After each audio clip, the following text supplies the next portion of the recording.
Mataas sa kabundukan ng Andes sa Peru. May mga pader na bato na napakaganda ng pagkakagawa. Walang tao ang dapat na nakapagpatayo nito. Sinasabi sa atin na ginawa ito ng mga Inka gamit ang mga lubid at pait na tanso. Kasinungalingan iyan. Ang mga megalithic na guho na ito na may timbang na daan-daang tonelada ay pinutol na may presisyon na parang laser.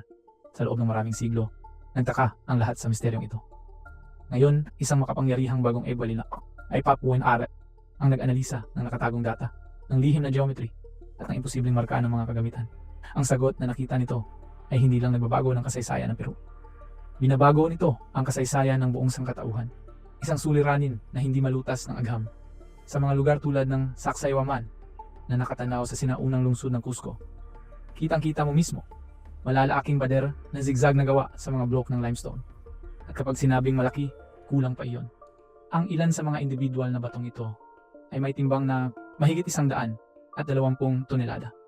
Katumbas iyon ng mga 60 kotse nakadikit sa isang block. Pero heto ang siste. Hindi ito simpleng mga ladrilyo, mga higanting polygon na may maraming gilid. Magkakabit sila na parang isang 3-dimensional na jigsaw puzzle. At ginagawa nila ito ng may katumpakang sa totoo lang hindi ka pani-paniwala. Napakaliit ng mga puwang na hindi mo maipasok kahit isang piraso ng papel. Walang mortar, walang semento, walang pandikit na nagbubuklod sa kanila. Puro bato lang, perpektong nakakabit sa bato. At ito pa, nakaligtas ang mga pader na ito sa loob ng daan-daang taon sa isa sa mga pinaka-seismically active na rehiyon sa buong planeta. Kapag tumama ang malakas na lindol sa Peru, ang mga gusali ng mga Espanyol na kolonyal na itinayo sa tabi mismo gamit ang kanilang advanced technique na Europeo, nagiba at naging alikabok. Pero ang mga sinaunang pader na ito, sumayaw lang sila. Sinasabing gumalaw at umuga ang mga bato kasabay ng lindol at pagkatapos ay bumalik sa kanilang orihinal na posisyon. Parang dinisenyo silang ganoon. Ang nakakatuwa pa, mas kakaiba pa, kapag nagpunta ka sa Ollantay, Tambo.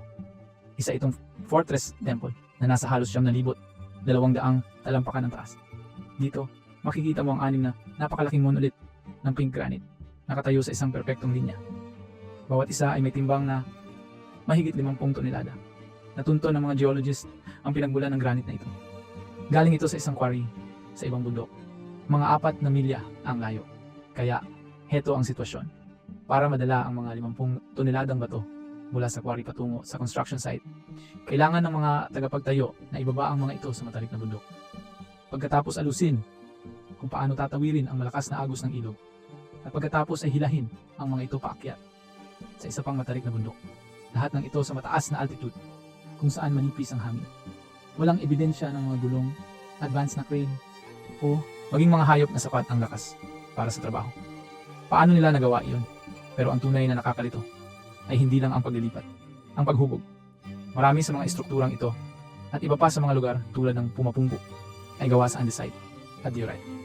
Sa Mohs scale ng tigas kung saan ang diamante ay 10, ang mga batong ito ay 7 o 8. Napakatigas nila. Ang mga kagamitang sinasabing ginamit ng mga sinaunang tagapagtayo, mga pait na tanso at bronze. Sa parehong scale ng tigas, ang bronze ay mga 3 o 4 lang. Sa madaling salita, parang pinagsisikap mong i-carve ang granite countertop gamit ang kutsarang plastic. Imposible sa pisikal. Mababasag mo ang kagamitan bago ka pa makagawa ng gasgas sa bato. Gayunpaman, ang mga bato ay hinubog na may perpektong tamang anggulo, imposibleng makinis na ibabaw, at masalimuot na mga bingaw na mukhang ginawa ng makina. Ang ilang bato, tulad ng sikat na 12-angled stone sa isang kalye ng Cusco, ay napakaganda ng pagkakabit sa kanilang mga katabi na mukhang pinalambot tulad ng clay, pinindot sa tamang posisyon, at pagkatapos ay pinatigasin ulit. Pero walang kilalang natural na proseso ang makakagawa niyan. Kakailanganin ng napakatinding init na mas mataas pa sa anumang sinaunang campfire. Hindi lang ito magaling na pagkakagawa. Ito ay ganap na paglabag sa kilalang mga batas ng bisika at material science para sa panahong iyon. Mayroon tayong mga laser at diamond tip na lagari ngayon, at ang muling pagkopya ng gawain ito ay magiging isang multi-million-dollar na bangungot. Kaya kung ang mga taong kinredit sa mga site na ito ay walang kagamitan o teknolohiya, ano ang totoong kwento? Imposible ang puzzle na ito, maliban na lang kung ang mga nagtayo ay hindi ang akala natin. Ang kwento ng mga Viracocha. Dito naganap na bumagsak ang opisyal na kwento. Nang dumating ang mga Espanyol na konkistador noong 1500, namangha sila sa nakita nila. Ang mga pader na ito ay higit pa sa kahit ano sa Europa. Tinanong nila ang mga pinuno ng Inca, ang mga namamahala, kung paano itinayo ng kanilang mga tao ang mga estrukturang katulad ng gawa ng mga Diyos. Simple ang sagot ng mga Inca at nakakagulat. Sabi nila, hindi kami ang nagtayo. Tama ang narinig mo. Ang mga Inca na mga mahuhusay na tagapagtayo sa kanilang sariling karapatan. Sinabi sa mga Espanyol na natagpuan nila ang mga napakalaking pundasyon nang dumating sila. Sinabi nilang itinayo ang mga pader ng isang misteryosong grupo ng mga tao na dumating bago pa sila. Isang grupong tinatawag nilang mga Viracocha. Sa madaling salita, nahanap ng mga Inca ang mga guho ng isang skyscraper at itinayo ang kanilang sariling lungsod sa ibabaw nito. Makikita mo mismo ang pagkakaiba.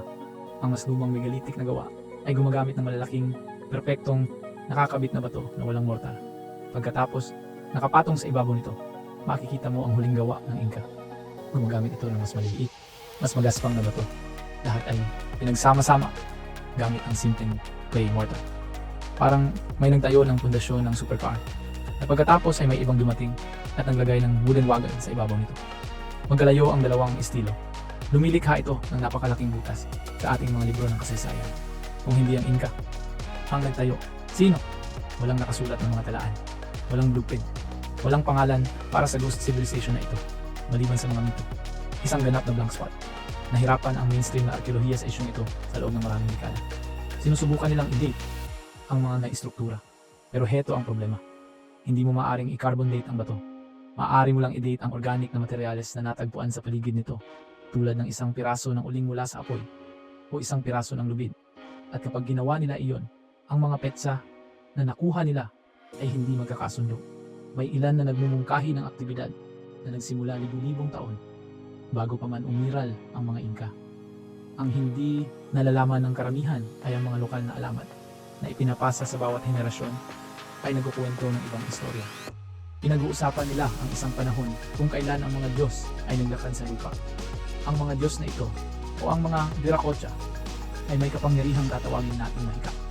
Kaya nilang ilipat ang mga bundok gamit ang kapangyarihan ng tunog. Kaya nilang gumamit ng mahiwagang likido. Marahil mula sa isang halaman na nakapagpapalambot ng bato hanggang sa maging parang pati para sa isang modernong tao. Parang purong pantasya ito. Pero ganoon ba talaga? Isipin mo. Kung susubukan mong ipaliwanag ang helicopter sa isang tao mula noong ika-14 na siglo, wala silang salita para doon. Malamang na ilalarawan nila ito bilang isang mahiwagang metal na tutubi. Minsan ang mga mito ay ang tanging salita lang na mayroon ng mga tao para ilarawan ang isang teknolohiyang hindi nila maunawaan. Nakahanap pa ang mga mananaliksik ng mga kakaibang marka na parang scoop sa ilang bato sa Sacsayhuaman. Mukhang isang higanting mekanikal na scoop ang kumuha ng mga piraso ng matigas na bato na tumitimbang ng daan-daang libra na parang ice cream. Ang mga marka na ito ay makinis at pari-pareho, hindi kagaya ng choppy at hindi pantay na marka na iniiwan ng martilyo at pait. Lahat ng ito ay tumuturo sa isang bagay, isang sibilisasyon na may malalim at na walang kaalaman sa agham. Naunawaan nila ang heolohiya, engineering at pisika sa isang antas na ngayon lang natin nagsisimulang pahalagahan. Nagtayo sila ng mga estruktura na tatagal magpakailanman at nagtagumpay sila. Pero pagkatapos, naglaho sila. Napakagandang naubos sila na sa mga Diyos na lang sila naalala. Sa loob ng maraming siglo, doon na nagtapos ang kwento. Sa isang ulap ng misteryo at mito. Sa loob ng maraming siglo, mito lang ito. Hanggang sa isang bagong uri ng isipan ang tumingin sa puzzle. Ang multo sa makina sa loob ng maraming taon. Natigil ang misteryo. Masusukat mo lang ang bato ng paulit-ulit.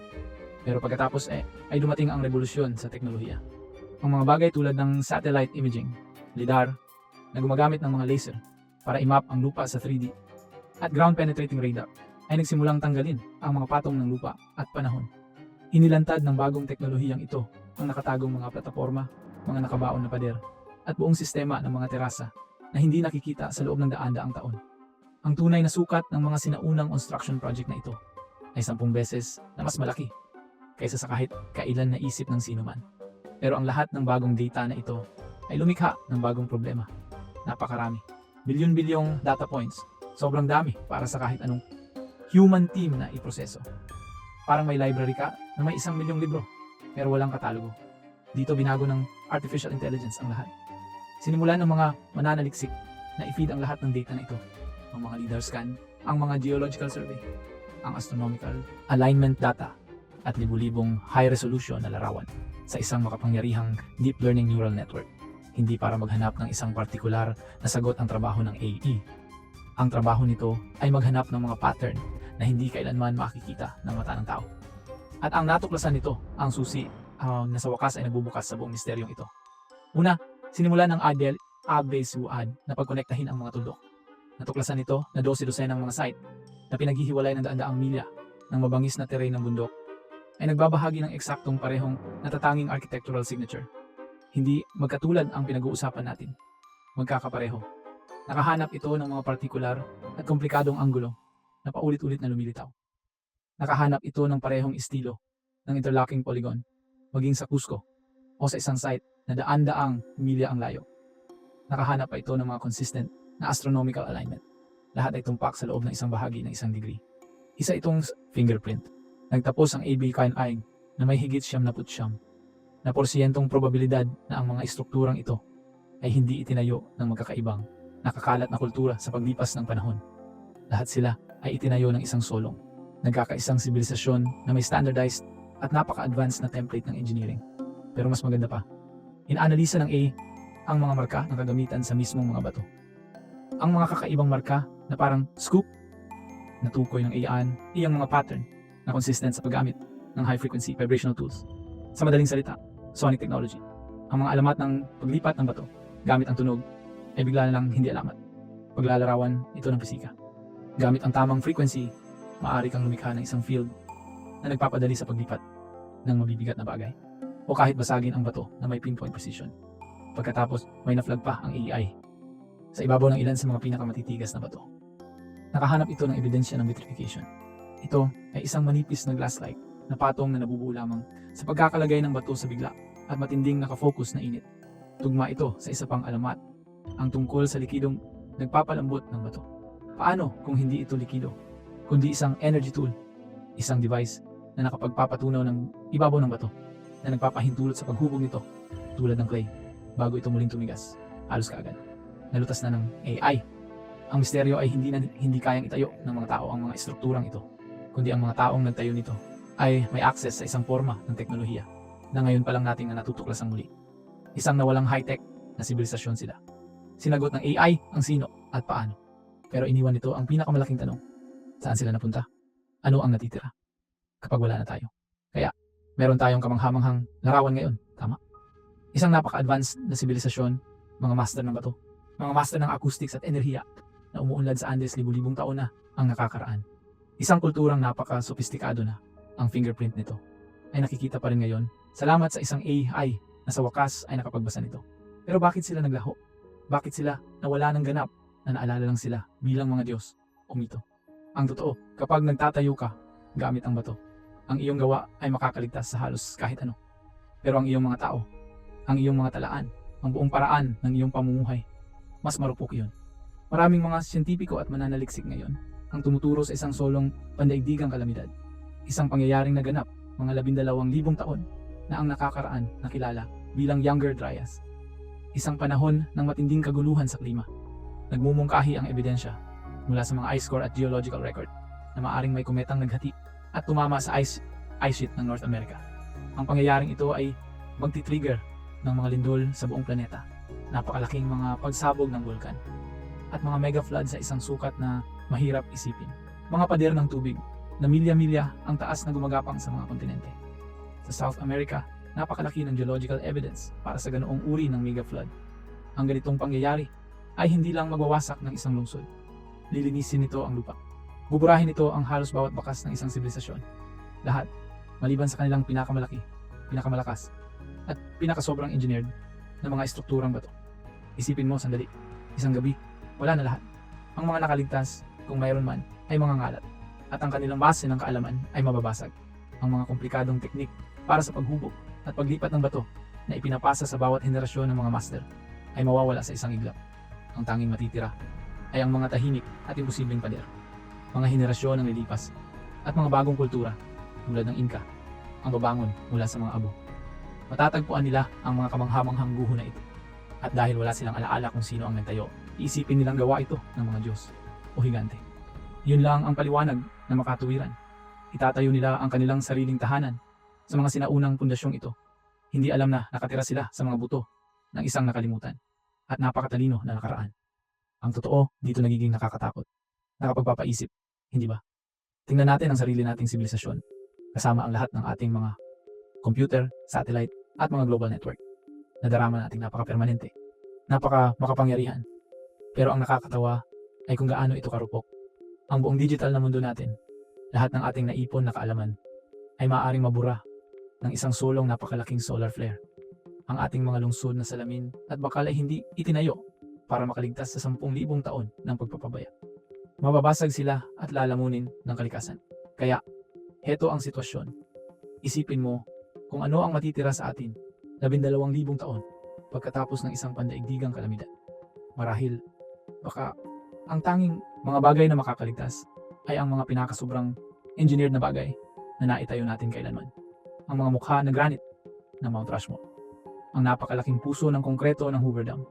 Ang mga nakaligtas sa isang bago at primitibong panahon ay matatapa sa mga guho na ito ng walang konteksto. Titingnan nila ang isang estrukturang pumipigil sa napakalaking lawa na itinayo ng may katumpakang hindi nila maunawaan. At ano ang tatawagin nila sa mga nagtayo nito? Mga Diyos, mga higante. Isang alamat na nawalang sibilisasyon. Iyon mismo ang nakikita natin sa Peru. Hindi lang nalutas ng Omnis Ibelay, ang isang sinaunang misteryo. Natuklasan nito ang isang nakakatakot na babala. Ipinapakita nito kung gaano kadali ang isang buong mundo ng kamanghamanghang kaalaman na maibaon, malimutan, at gawing mito ng isang solong planetaryong sakuna. Outro. Ang mga bato ng Peru ay isang mensahe mula sa isang nawalang mundo. Pero paano kung ang mensaheng yun ay isang babala na malapit nang maubusan ng oras? Ang sarili nating panahon? Ipaalam sa amin ang iniisip mo sa comments at siguraduhing mag-like at mag-subscribe.